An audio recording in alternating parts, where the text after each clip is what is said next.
인사하고 말씀 듣겠습니다. 은혜 받고 많이 달라졌습니다. 옆 사람 보고 인사합시다.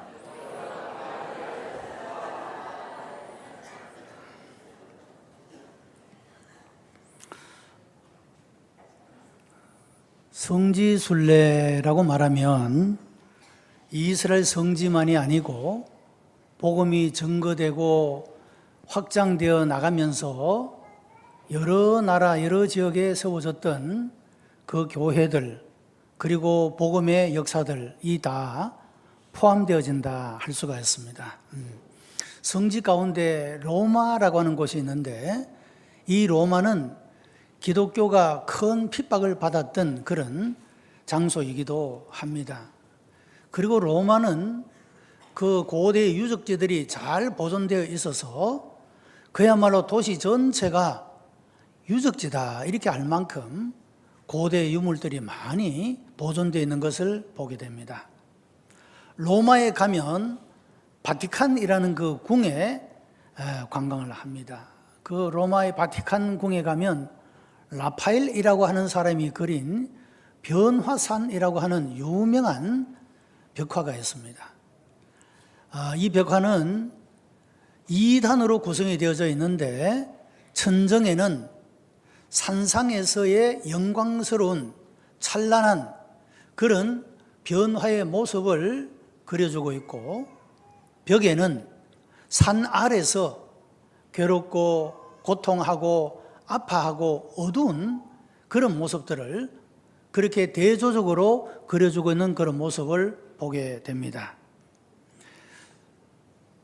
주께서 사랑하는 제자 베드로, 야고보, 요한 이 세 제자를 데리고 산에 올라가셨는데, 그곳에서 아주 예수께서 모세와 엘리야와 더불어 대화를 하시고, 또 그 옷이 빛같이 휘어지게 되고 변화되는 이런 모습을 보게 되죠. 그리고 예수께서 제자들을 향하여 산 아래로 내려가자 그렇게 말씀하시는데, 산 아래에는 간질병이 들려서 불에도 들어가고 물에도 들어가는 그 아이를 데리고 그 아이의 아버지가 제자들에게 와서 고쳐달라. 그런데 제자들이 그 일을 해내지 못하고 어쩔 줄 몰라 하는 그런 광경이 나타나고 있는 것이 오늘 본문의 말씀의 배경이 되고 있습니다. 생게비치가 쓴 코바디스라고 하는 소설이 있는데, 이 코바디스의 주인공은 로마의 군인인 베니큐스입니다. 그는 무신론자이고 현세적인 사람이었으나 그의 애인이요 독실한 그리스도인이었던 리디아라고 하는 여인의 가마로 한 걸음씩 조금씩 불신의 삶을 벗어버리고 순교적인 신앙자가 되어가는 그런 변화의 모습을 그려주고 있는 것을 보게 됩니다. 이 변화라고 하는 것은 기독교 신앙에 있어서 대단히 중요한 것입니다. 우리가 그렇게 인사로 시작했습니다. 은혜 받으면 변화됩니다. 예수 믿으면 우리 인생이 달라지게 되는 것입니다. 만약에 예수 믿는데도 은혜 받은데도 내 삶이 전혀 달라지지 않는다면 하나님의 눈총을 받게 됩니다. 하나님이 얼마나 그 모습을 보고 성경적 표현을 빌리자면 비웃으실까요? 은혜 받았는데도 변하지 않고 예수 믿는데도 변하지 않는다. 그건 아주 기이한 사람이라 할 수가 있겠죠. 특별한 사람이라고 할 수가 있겠습니다. 그 은혜 받으면 변하고 예수 믿으면 변화가 되어야 한다는 것이죠. 기독교 신앙에 있어서 변화라고 하는 것은 굉장히 중요한 그런 요소가 된다는 것입니다. 무익한 사람이 변하여서 유익한 사람이 됩니다. 이전에는 어디에도 쓸모가 없던 사람이었으나 이제는 변화를 받아서 모든 것에 쓰임을 받는 사람이 되는 것을 봅니다.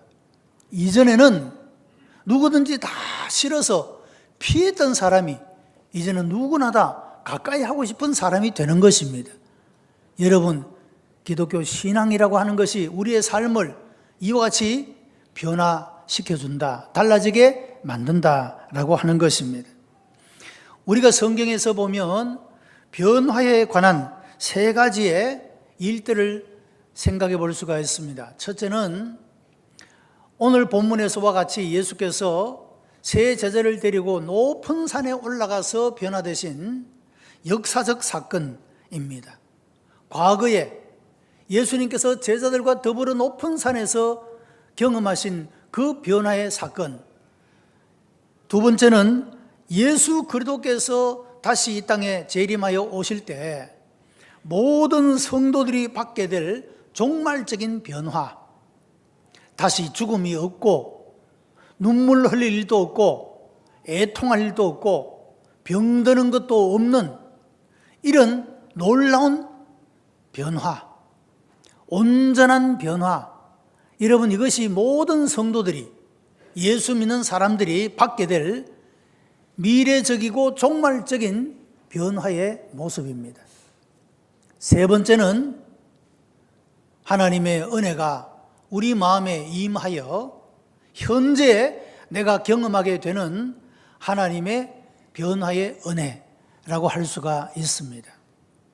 자, 여러분, 오늘 또 우리가 이전에 나와서 예배를 드리는 것은 오늘 우리에게 주시는 오늘의 양식이 우리에게 필요하기 때문입니다. 여러분, 우리가 과거에도 많은 말씀을 듣고 감동을 받고 결심을 하고 은혜를 받았지만 우리가 많은 것들을 기억하지 못합니다.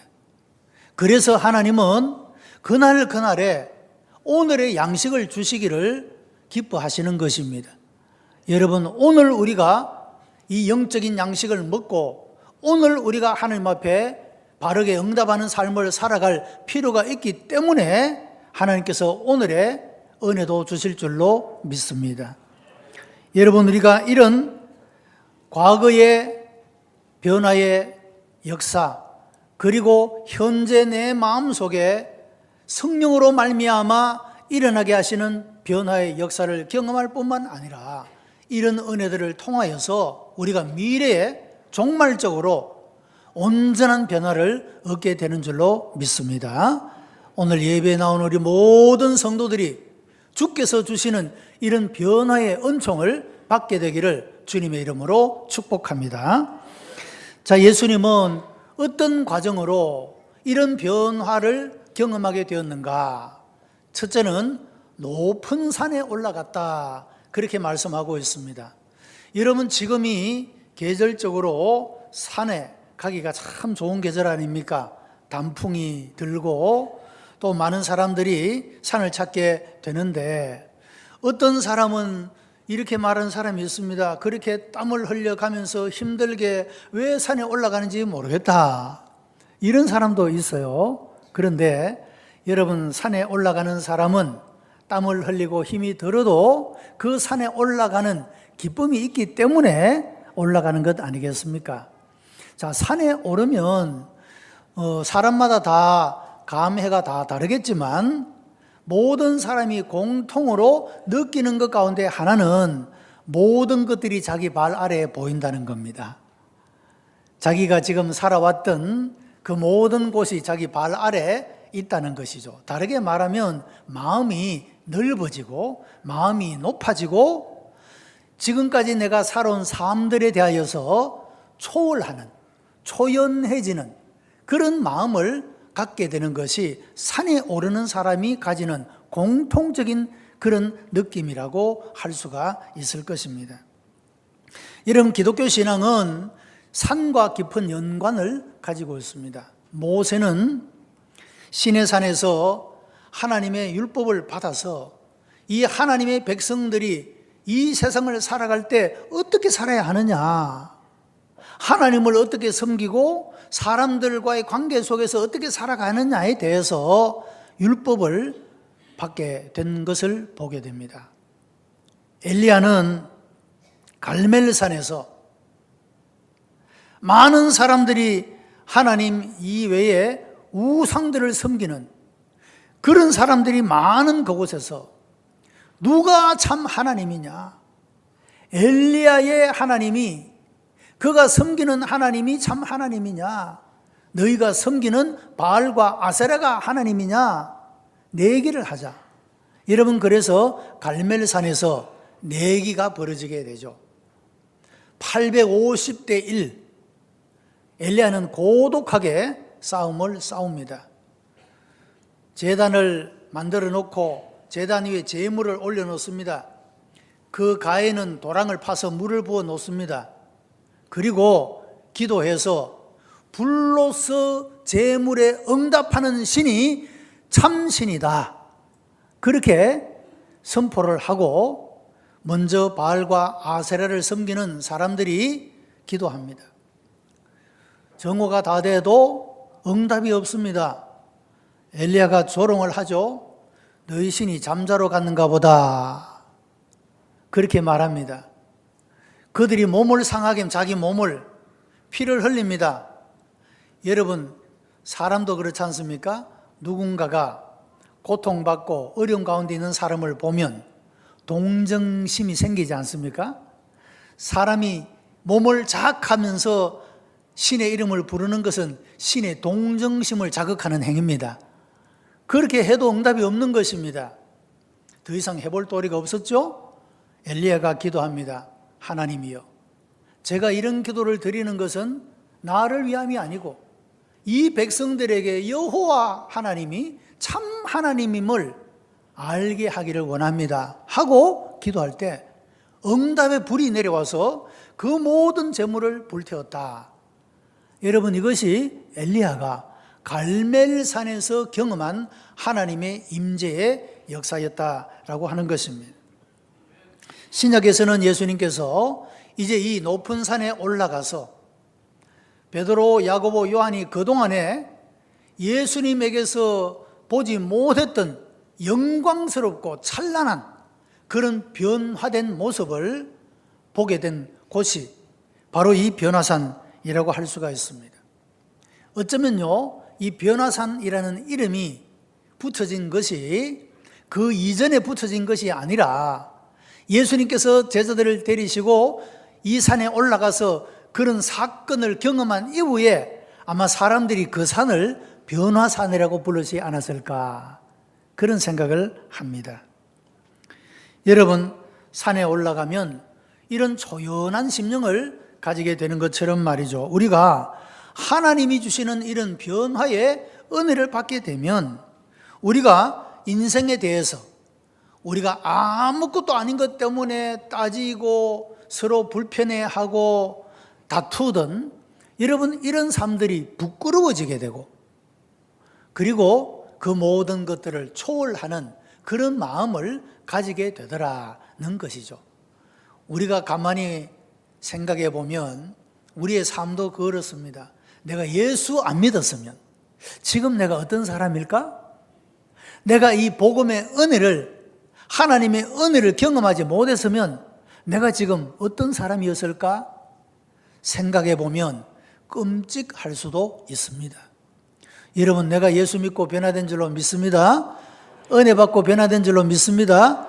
하나님의 변화의 은총이 우리의 삶을 이와 같이 아름답고 영광스럽게, 우리의 삶을 풍성하게 만들어주고 있더라, 그런 말입니다. 여러분, 사도 바울도 이런 은혜를 받고, 그래서 그가 쇠사슬에 매여 옥중에 있을 때도 그는 기뻐할 수가 있었고, 그가 나중에 순교하러 갈 때도 마치 친구집에 놀러 가는 것처럼 웃음을 지었다, 그렇게 말하고 있는 것입니다. 여러분, 우리 모든 성도들이 하나님이 주시는 이런 변화의 은총을 받아서 우리가 세상에 살 때 우리가 지금까지 살아오던 삶의 방식과는 다르게 초월적인 자세로, 여러분, 다 지나가고 다 없어져 버릴 이 세상의 것들에 연연하지 않고 우리가 영원한 소망을 바라보면서 이 변화의 은총으로 인하여 더 높은 마음, 더 넓은 마음, 더 떳떳하고 담대한 마음을 가지고 인생의 걸음을 걸어가는 여러분들이 되시기를 주님의 이름으로 축복합니다. 두 번째는 옷이 빛과 같이 휘어졌다라고 말씀을 합니다. 꽃같은 사건을 기록하고 있는 마가복음 9장에 보면 세상에서 빨래하던 자가 그렇게 희게할 수 없을 만큼 휘어졌더라, 그런 말씀이 있습니다. 여러분, 우리가 더러워진 옷을 세탁소에 맡겨보면 그 옷이 깨끗하게 세탁되어서 나오게 되고 그 옷을 입으면 참 기분 좋게 그 옷을 입을 수가 있지 않습니까? 사람이 이렇게 세탁을 해도 옷이 깨끗하게 되어서 기분이 좋아지게 만드는 것인데, 성경에서 말하는 옷은 어떤 옷을 말하고 있는 것이냐? 이것은 우리가 입는 옷을 의미하는 것이 아니라 우리의 삶, 도덕적인 삶, 이것을 가리켜 옷이다, 그렇게 표현하고 있다는 것입니다. 빨래한다고 하는 것은 인간의 노력과 수양으로 얻어진 도덕적인 생활을 가리키지만, 변화의 은총을 받은 자의 옷은 예수 그리스도의 보배로운 피로서 씻음을 받아 정결하게 되고 빛나는 옷을 말하고 있는 것입니다. 요한계시록 7장에 보면 하늘나라의 성도들이 흰옷을 입고 다니더라, 그런 말씀이 있습니다. 여러분, 옛날에 이단 가운데 이뢰자라고 하는 사람이 있었습니다. 이 사람은요, 예수님께서 곧 재림하신다, 어느 산에 재림하시니까 성도들이여 다 흰옷 입고 오시오, 이렇게 했습니다. 그래서 그 말을 따르는 사람들이 흰옷 입고 그 산에 모였습니다. 그 주님 오시지 않았죠. 자, 여러분, 성경에서 말하는 옷은 화이트 칼라, 흰색을 입었다고 해서 천국에 들어가는 자가 된다, 그런 의미가 아닙니다. 여러분, 비록 컬러풀한 아름다운 옷을 입지 않았다 하더라도 예수 그리스도의 보혈로 씻음을 받은 사람은 바로 흰옷을 입고 다니는 구원받은 자의 반열에 서게 된다, 그것을 성경이 말씀하고 있다는 겁니다. 명품, 좋은 옷을 입지 않아도 됩니다. 그것 입는다고 해서 천국에 들어간 것이 아니다, 그 말씀이죠. 예수 그리스도의 보혈로 씻음을 받아 정결하게 되어진 사람, 이 사람만이 하나님 나라의 백성이 됨을 말씀하고 있는 것입니다. 마태복음 22장에 보면 잔치 자리에 예복을 입지 않고 들어온 사람이 있어서 쫓겨남을 당했다, 그런 말씀이 있습니다. 여러분, 성도들이 예배에 나오게 될 때 될 수 있으면 정결하게 옷을 입고 오지 않습니까? 뭐 몸빼이를 입고 예배에 오는 분은 없지 않습니까? 샌들을 신고 오는 분도 없지 않습니까? 우리가 예배에 나오게 될 때 우리가 이렇게 정결한 옷차림을 하고 또 태도를 갖추고 예의를 갖추는 것은 참으로 중요합니다. 왜냐면요, 사람이 작업복을 입거나 운동복을 입거나 하면 그 마음도 그렇게 느슨해집니다. 우리가 깨끗한 옷을 입고, 여러분 만약에 신부 드레스처럼 우리가 그런 옷을 입고 온다면 그 걸음걸이, 행동 하나하나를 조심하지 않겠습니까? 무엇 때문입니까? 옷 때문에. 그래서 우리가 예배에 나올 때 이런 예의를 갖춘 그런 복장을 하는 것도 우리의 마음가짐, 하나님께 드리는 예배의 마음가짐에 있어서 대단히 중요하다, 그 말씀이죠.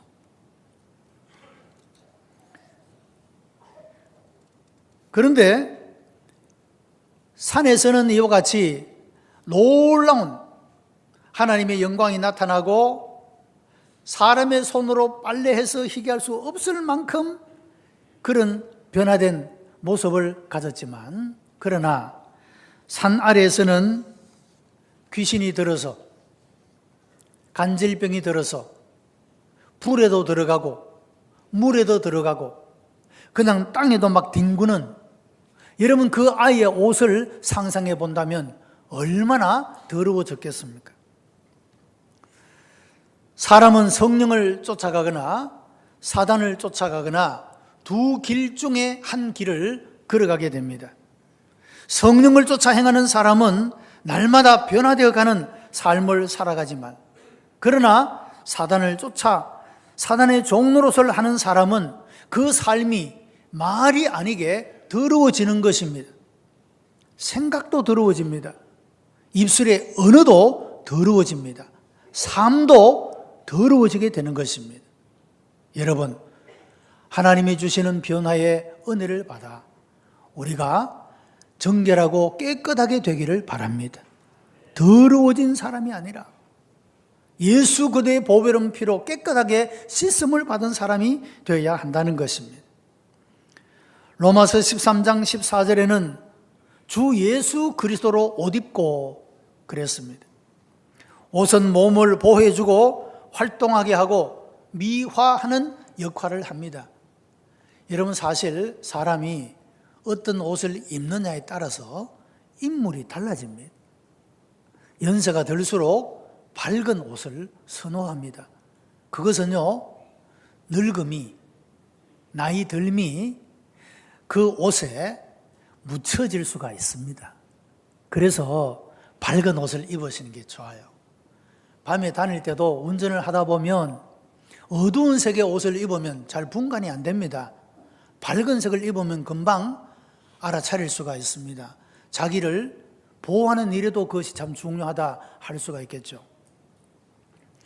여러분, 오늘의 세대는 성도들의 옷을 더럽히는 일들이 많습니다. 부조리와 불의의 물결 속에서 자기 자신도 모르게 휩쓸려 들어가 죄악으로 옷을 더럽힐 때가 많다라고 하는 것입니다. 여기에 변화를 받은 예수 그리스도의 모습은 그 옷이 빛과 같이 희어졌다 말씀하고 있는데, 이것은 바로 이 세상에서 살아가는 성도들의 삶이 높은 도덕적 수준의 그런 삶을 살아갈 것을 우리들에게 교훈하고 있는 말씀인 것입니다. 성도 여러분, 우리의 삶을 정결하고 깨끗하게 유지해가는 그런 성도들이 되시기를 바랍니다. 세 번째는 모세와 엘리야가 예수님과 더불어 말씀한 사건이 나옵니다. 모세는 구약의 율법을 대표하고 엘리야는 선지자를 대표합니다. 그리고 예수님이 그들과 더불어 대화를 나누었다고 하는 것은 구약과 신약이 같이 나타나고 더불어 대화하며 조화를 이루는 사실을 말씀하고 있는 것입니다. 여러분, 세상에서는 예수 그리스도의 복음과 모세의 율법은 적대적인 관계에 있는 것처럼 보였습니다. 예수님 당시에도 바리새인들은 끝없이 율법을 강조하고 예수님은 복음과 은혜를 말씀하신 것을 보게 됩니다. 이 두 가지는 사실은 적대적 관계가 있는 것이 아니라 서로 조화를 이루어 하나님의 구원을 온전케 하는 일이 되는 것입니다. 자, 여러분, 우리가 하나님의 은혜를 받았다고, 값없이 구원을 받았다고 우리가 우리의 삶을 아무렇게나 삽니까? 우리가 은혜를 받았기 때문에 그 하나님의 이름을, 그 영광을 훼손치 않기 위해서 우리는 더 조심하고 이전보다 더 정결하게 살기를 바라고 깨끗하게 살기를 바라는 그런 열망을 가지게 되는 것입니다. 은혜 받았기 때문에 율법을 무시하는 것이 아니라 그 말씀이죠. 교회 밖의 불신 세계는 언제나 그리스도에 대하여 적대적이며 무관심한 자세를 가지고 있습니다. 여러분, 심지어 교회 안에서도 주의 일에 대하여 무관심하며 적대적인 자세를 가지는 사람들이 있습니다. 그러나 변화의 은총을 받게 될 때 여러분, 놀라운 그런 하나님의 은혜로 말미암아 새롭게 되는 역사가 나타나게 되더라는 것입니다. 바울이 그랬습니다. 그가 사울일 적에 예수 믿는 사람들을 잡아 죽이는 것이 그의 사명이라고 생각했습니다. 그러나 그가 은혜를 받고 부활의 주님을 만나고 그가 변화의 은총을 입은 이후에 그의 삶은 복음을 증거하는 사람, 예수 그리스도를 증거하는 사람으로 완전히 변했던 그런 모습을 보게 됩니다. 여러분, 우리들도 이런 주님의 변화의 은혜를 받아 우리가 주께서 우리를 통하여 이루어 나가기를 원하시는 이런 아름다운 이 일들을 감당하는 일꾼들로 세워지게 되기를 바랍니다. 무익한 자가 유익한 자가 되고, 쓸모없는 자가 모든 곳에서 쓸모있는 자, 사람들에게 환영을 받고 인정받는 자, 충성되고 헌신된 자로 주님께 칭찬받는 자로, 그렇게 우리 모든 성도들이 변화의 은총을 받으시기를 축복합니다. 예수님은 이런 높은 산에서 변화를 경험한 이후에 제자들에게 산 아래로 내려가자라고 했습니다. 베드로는 이 광경이 너무도 황홀하고 너무도 감동스러워서 초막셋을 짓고, 하나는 주님을 위해, 하나는 모세를 위해, 하나는 엘리야를 위해 초막셋을 짓겠습니다 하고 그곳에 머물자고 했으나 예수님은 그들을 데리고 산 아래로 내려가셨다는 것입니다. 무엇 때문입니까? 지금 산 아래에서는 간질병 때문에 그 아이의 아버지가 제자들에게 데리고 가서나 제자들이 못 고치고 쩔쩔매고 있습니다. 예수님께서 산 아래로 내려오신 것은 첫째로 이 불신의 아버지에게 믿음을 주시기 위함이었습니다. 이 아이의 아버지가 예수님께 이렇게 말합니다. 당신의 제자들에게 내 아이를 데려왔으나 고치지 못했습니다. 당신이 할 수 있거든 내 아이를 고쳐주세요. 이렇게 말합니다. 이때 예수께서 말씀하신 것이 뭡니까? 할 수 있거든이 무슨 말이냐? 믿는 자에게는 능치 못함이 없느니라. 이 아이의 아버지의 마음속에 가지고 있는 불신, 연약한 믿음을 일깨워서 확신하는 믿음을 가지도록 아버지의 불신을 고쳐주기 위해서 산 아래로 내려오신 것입니다.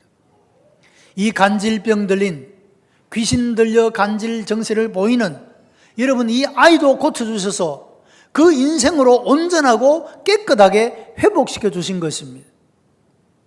이 사건이 지나고 제자들이 예수님과 함께 집에 들어갔을 때 제자들이 질문합니다. 주님, 우리는 왜 그 아이를 고치지 못했습니까? 예수님이 이렇게 대답하셨습니다. 기도 외에는 이런 역사가 나타날 수 없느니라.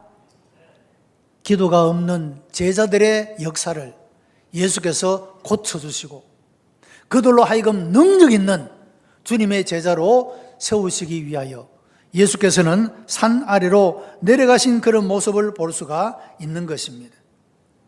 여러분, 우리는 두 가지의 극단을 경계해야 합니다. 하나는 은혜를 받고서도 은혜를 내 안에만 머물게 하는 것입니다.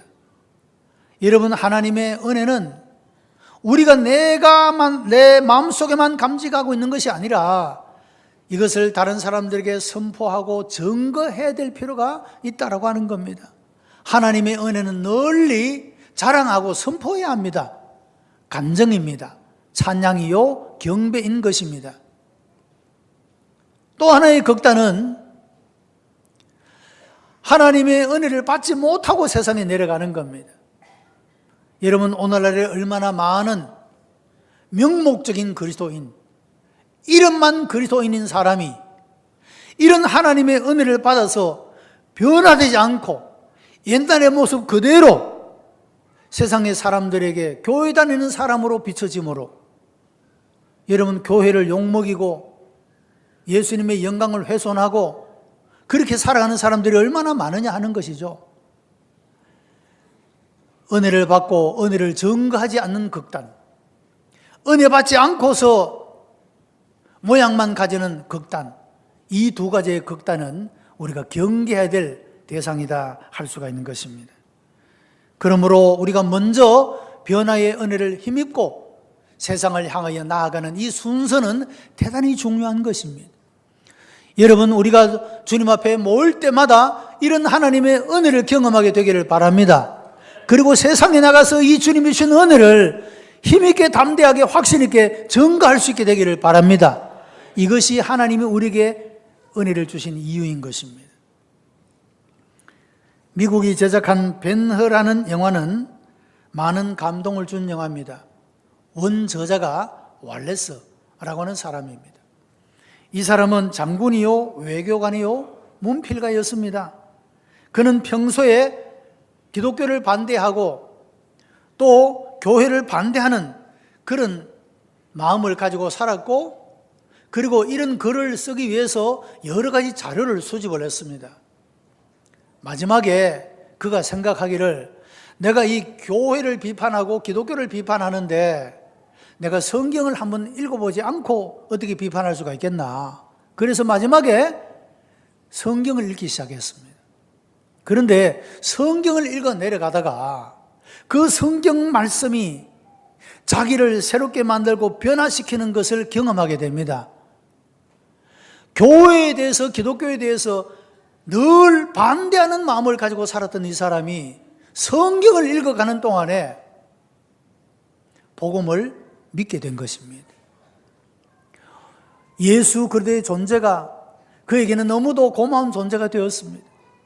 교회라는 공동체가 얼마나 소중한 존재인가를 깨닫게 된 것입니다. 그래서 그가 반기독교, 반교회적인 책을 만들려고 하다가 오히려 기독교를 옹호하고 교회를 옹호하는 글로 바뀌게 된 것입니다. 여러분, 그것이 바로 유명한 벤허라고 하는 명작으로 태어나게 된 것입니다.